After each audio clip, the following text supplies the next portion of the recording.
Allora, che succede? No, io vorrei sapere. Sono qui per dare il benvenuto a uno dei gruppi storici più affezionati del nostro carnevale. No, non mi dire, Giorgia. Sì, adesso si balla, eseguiranno una danza storica sull'Overture in Mi minore, Three Way di Telemann. Signore e signori, le maschere di Mario del Settecento veneziano! Mamma mia!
Virtuale, emozionale, digitale, e io vado a fare due chiacchiere qui con voi, con Mario Giuga e Fiorella Moro. Intanto grazie per essere riusciti a raggiungerci anche quest'anno qui al Casinò, sempre naturalmente tamponati, sanificati. Naturalmente ringraziamo perché possiamo permetterci di realizzare queste coreografie anche un po' più in prossimità, perché naturalmente rispettiamo tutte le regole sanitarie, perché naturalmente è doveroso.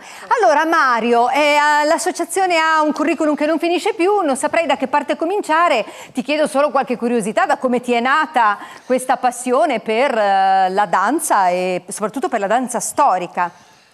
Io ho iniziato quando ero piccolino ad appassionarmi alla musica del Settecento, comunque la musica classica in generale, poi mi sono un po' soffermato su quella del Settecento. E poi man mano con l'età si matura e allora ho pensato, mi sono anche appassionato un po' ai costumi, alla moda del Settecento e allora ho pensato facciamo un progetto. Ho creato un progetto che dura da parecchi anni, un progetto di un gruppo storico, l'associazione culturale Gruppo Storico Le Maschere di Mario del Settecento veneziano. I vostri repertori quali sono principalmente? Le nostre musiche principali sono diciamo a periodo rococò. Sappiamo già cosa è il periodo rococò, fine la morte di Luigi XIV in poi. E le musiche ho scelto di regola musiche che si prestano molto bene come ritmo, come musica ai nostri balletti. E sono essenzialmente Vivaldi, Pachelbel, Telemann, Handel. Tra l'altro Handel e Telemann erano compagni di università. Ecco, tutti e due tedeschi. Compagni di banco forse, sì, di banco, chissà. Solo che i papà volevano che si laureassero in giurisprudenza e invece poi loro hanno scelto la carriera musicale, uno è andato a Londra e l'altro è rimasto in in Germania. E niente, così ho scelto questo tipo di musica e poi la curiosità mi ha portato sulle coreografie, sul periodo rococò, perché sappiamo bene che la moda francese ha dettato legge in tutta l'Europa. Che gusto che dà quel periodo, veramente, Sì. anche dal punto di vista del costume. Ma l'associazione siete in tantissimi, Sì, naturalmente. sì. Quanto tempo vi preparate? Come vi preparate? Allora, noi per preparare il palinsesto del programma ufficiale del Canale di Venezia e noi iniziamo il mese di ottobre, metà ottobre fino a metà febbraio, quando inizia il carnevale di regola. Poi, ovviamente questo è un programma che noi essenzialmente lo facciamo a Venezia, ma poi lo prepariamo anche per altrove. Certamente, perché noi- andate spesso in giro in tutta Europa Sì, per certo, presentare infatti. queste coreografie, Certo. questi costumi storici e soprattutto per parlare di Venezia nel mondo. Infatti, l'ultimo gemellaggio fatto nel 2019, che se ben ricordiamo tutti quanti la nostra presenza a Noto, all'Inferrata di Noto, la 40ª edizione, che si è svolta appunto in maggio del 2019, dove noi abbiamo rappresentato il costume, la cultura, le danze e la coreografia del Carnevale di Venezia del Settecento, il periodo importante. Allora, che dire, grazie per rappresentare così bene.